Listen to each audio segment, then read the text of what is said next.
8th class में पढ़ने वाली एक लड़की एक दिन अपने माँ बाप से नाराज होकर घर से निकल जाती है और उसको ये नहीं मालूम था कि वो घर से नाराज होकर जिस राह पर जा रही है उस राह पर उसको कांटे मिलेंगे। वो ऐसी दलदल में फंसने वाली थी जिसकी उसने कल्पना भी नहीं की थी। वो अपने घर से निकल तो आती है लेकिन वो ऐसी दलदल में फंसती है जहाँ से निकलने का उसको कोई रास्ता नजर नहीं आ रहा था। तभी उसकी जिंदगी में एक लेडीज इंस्पेक्टर आती हैं। वो इंस्पेक्टर उसके लिए सीता के समान होती हैं। वो सिर्फ उस लड़की को उस दलदल से निकालती ही नहीं है बल्कि उसको सही जगह पहुंचाने में भी उसकी बहुत ज्यादा मदद करती हैं। कौन थी वो लड़की, क्यों आई थी वो घर से बाहर निकलकर और कौन सी जगह वो फंसी थी, क्या हुए थे उस पर अत्याचार और कैसे बचाया उस लेडीज इंस्पेक्टर ने। उस लेडीज इंस्पेक्टर के बारे में अगर आप सुनेंगे तो आप भी उसे सैल्यूट करने पर मजबूर हो जाएंगे। आदाब, नमस्कार, सत श्री अकाल। मैं हूँ शबनम खान और आपके सामने लेकर आई हूँ जुर्म की एक और नई अनोखी दास्तान। वीडियो में आगे बढ़ने से पहले आपसे रिक्वेस्ट रहेगी, अगर आप चैनल पर नए हैं तो वीडियो को लाइक करके चैनल को सब्सक्राइब कर दीजिए ताकि मेरा हौसला बना रहे और आपके सामने ऐसी सच्ची घटनाएं लेकर आती रहूँ।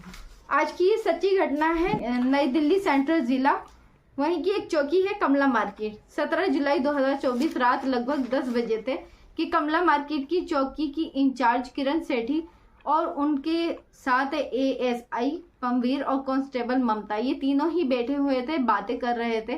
तभी अचानक से जो इंस्पेक्टर होती है उनके दिमाग में कुछ आता है और वो बोलती हैं कि चलो राउंड के लिए कमला मार्केट जीवी रोड चल रहे हैं। वो अपने साथ एएसआई परमवीर और कांस्टेबल ममता को ले जाती हैं और कमला मार्केट की जीवी रोड कोठा नंबर 59 पर पहुंचती हैं। वहां पर रेड मारी जाती है, सभी दरवाजे खोले जाते हैं, सारे कमरों को चेक किया जाता है, जितनी भी लड़कियां थी उनको देखा जाता है। जबकि वहां की जो मालकिन होती है यानी कि कोठे की मालकिन थी, उसका नाम था किरण देवी और ये बोलती है कि मैडम इस समय धंधे का समय है, आप इस समय रेड मत मारिए।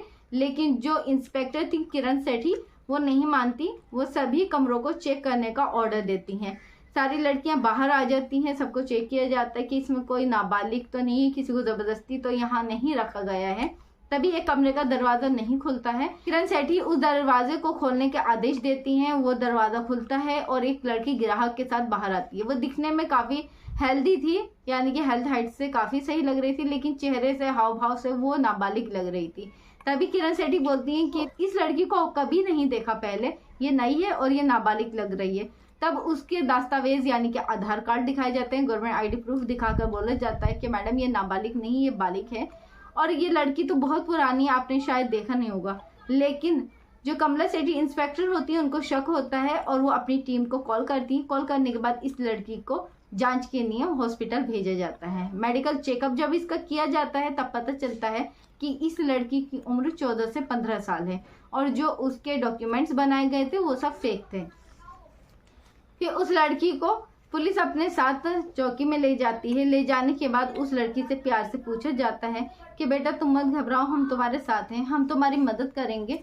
तुम हमें बताओ आखिर तुम यहाँ पर कैसे आई हो, तुम्हारी ये जो उम्र बताई जा रही है और जो मेडिकल में आई है इनमें बहुत अंतर है, तुम हमें आगे क्या सच बताओ कि आखिर सच क्या है।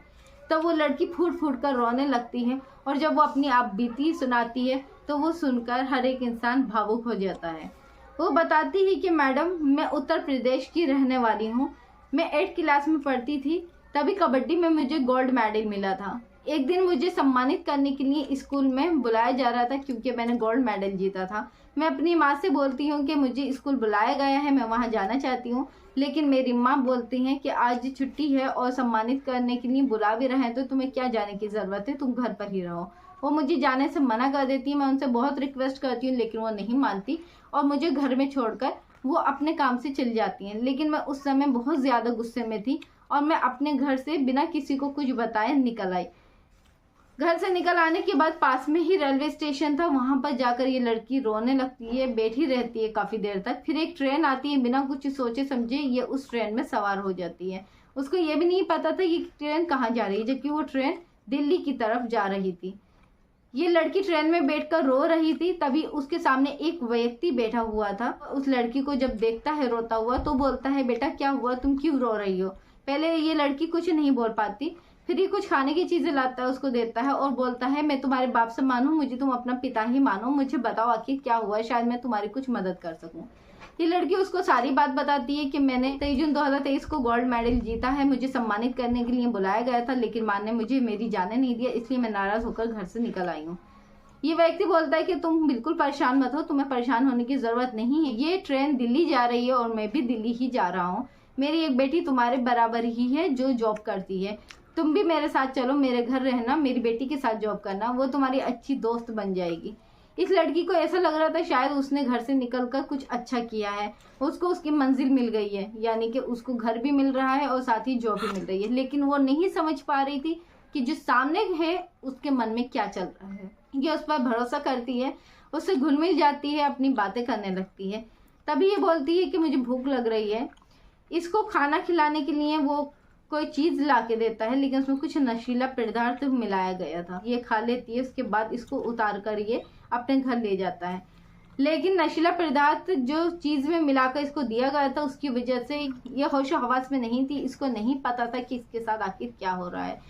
उसी नशीली हालत में इस लड़की के साथ वो व्यक्ति जो कि कुछ देर पहले इसको कह रहा था मैं तुम्हारे बाप समान हूँ, वो राक्षस बन जाता है और इसका बलात्कार करता है। ये लड़की विरोध नहीं कर पाती क्योंकि वो इस स्थिति में नहीं थी कि विरोध कर सकती थी। ये उस बंद कमरे में इस लड़की को 3 दिन तक रखता है और रोजाना तीनों दिन ही इसके साथ वो अत्याचार करता है, इसके साथ वो बलात्कार करता है। ये लड़की को समझ नहीं आ रहा था आखिर करे तो क्या करे, जाए तो कहाँ जाए, क्योंकि वो बहुत ज्यादा मजबूर हो गई थी, एक कमरे में कैद हो चुकी थी। अब उस व्यक्ति का दिल भर जाता है, 3 दिन तो ये लगातार उसके साथ बलात्कार करता है, लेकिन सोचता है कि आखिर इसका किया जाए, क्योंकि वो एक दल्ला था। उसका काम ही यही था कि लड़कियों को बहला फुसला कर लाना और उनको कोठों पर बेच देना। तभी ये कोठा नंबर 59 पर जाता है और वहाँ की जो मालकिन होती हैं किरण देवी, उनसे बोलता है कि एक लड़की है जो कि बहुत अच्छी है, तुम्हें अगर चाहिए तो बताओ। ये उस लड़की को किरण देवी के पास ले जाता है, क्योंकि ये लड़की वैसे तो 14-15 साल की थी, लेकिन कद काठी में देखने में ये काफी बड़ी थी। इस लड़की को 60,000 रुपए में वो किरण देवी के हाथ बेच देता है। इसके बाद इस लड़की को ऐसे इंजेक्शन और दवाइयां दी जाती हैं जिससे इसके हार्मोन्स और तेजी से बढ़ सकें और ये और ज्यादा बड़ी दिखने लगे। 8 दिन तक उसके साथ ऐसे किया जाता है। ये लड़की काफी रिक्वेस्ट करती है कि मुझे छोड़ दो, मिन्नतें करती हैं, लेकिन उसकी कोई मिन्नत सुनने वाला, कोई रिक्वेस्ट सुनने वाला नहीं होता। चीखती है, चिल्लाती है, रोती है, लेकिन उसकी आह सुनने वाला वहाँ कोई नहीं होता। इसको मारा जाता है, इसको तोड़ा जाता है, इसको डराया धमकाया जाता है कि तेरा यहाँ कोई नहीं है, तुझे बेच दिया गया है, अगर तू विरोध करेगी, अगर तू हमारा कहना नहीं मानेगी तो तेरे साथ इससे भी कुछ भयानक होगा जिसका तू सोच भी नहीं सकती।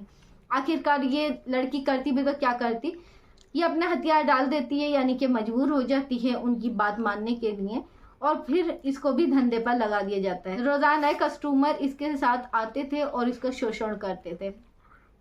जो भी नया कस्टमर आता था वो इसको देखकर इसी की डिमांड करता था, क्योंकि ये काफ़ी खूबसूरत थी और काफ़ी कम उम्र की भी थी, नई भी थी वहाँ पर, इसलिए 1 साल तक लगातार इसके साथ शोषण होता रहा। हर रात नए ग्राहक आते थे और इसका बलात्कार करते थे और ये बेबस कुछ नहीं कर पाती थी, लेकिन अंदर ही अंदर शायद उसको अफसोस था कि शायद मैं घर से नहीं निकलती तो मेरी ये हालत नहीं हो पाती, लेकिन आखिर करती भी तो क्या करती। फिर अचानक जब उस दिन किरण सेठी इंस्पेक्टर आई और तो उसको एक नई जिंदगी मिली। ये किरण सेठी इंस्पेक्टर उसकी जिंदगी में सीता मैया से कम नहीं थी। उन्होंने सिर्फ उस लड़की की जब ये बात सुनी तो वो बहुत ज्यादा भावुक हो गई। उन्होंने इसका पता लगाने की कोशिश की, एफआईआर की कॉपी मंगाई कि किसी पुलिस स्टेशन में इसकी एफआईआर हुई है या नहीं, लेकिन एफआईआर का तो कहीं पता नहीं चला। ऐसा लग रहा था शायद उसके माँ बाप भी उसको ढूंढने की कोशिश नहीं कर रहे हैं, लेकिन किरण सेठी ने उस दलदल से इस मासूम को निकाला और इसके अलावा एक और नाबालिग लड़की थी उसको भी वहां से निकाला और उसका एड्रेस कंफर्म कर उसको उसके घर पहुंचाया इज्जत के साथ। साथ ही जिसने इस लड़की को बेचा था, उस व्यक्ति को जिसने इसके झूठे आधार कार्ड बनाए थे जिसमें उम्र बढ़ाई थी, जिसका नाम था सुनील उर्फ लाला, उसको भी पकड़ा गया। जो कोठे की मालकिन थी जिनका नाम था किरण देवी, इनको भी पकड़ा गया। इन सभी लोगों को हिरासत में लिया गया और इन पे गंभीर धाराओं में मुकदमा दर्ज करके इनको जेल भेजा गया। फिलहाल ये लड़की अपने घर जा चुकी है, लेकिन उसको जिंदगी भर ये अफसोस रहेगा कि मैंने अगर अपनी माँ की मान ली होती, मैंने अगर एक गलती नहीं की होती तो 1 साल तक उसको इस उत्पीड़न से नहीं गुजरना पड़ता, उसको इतने कष्ट नहीं सहने पड़ते। यहाँ पर हम सैल्यूट करेंगे किरण सेठी को कि उन्होंने एक नाबालिग की सिर्फ जिंदगी ही नहीं बचाई बल्कि उसको उसके घर तक पहुंचाया। फिर हाजिर होंगे आपके सामने जुर्म की एक और सच्ची घटना लेकर। जब तक कि आप अपने परिवार का ख्याल रखें, सुरक्षित रहें। धन्यवाद। जी।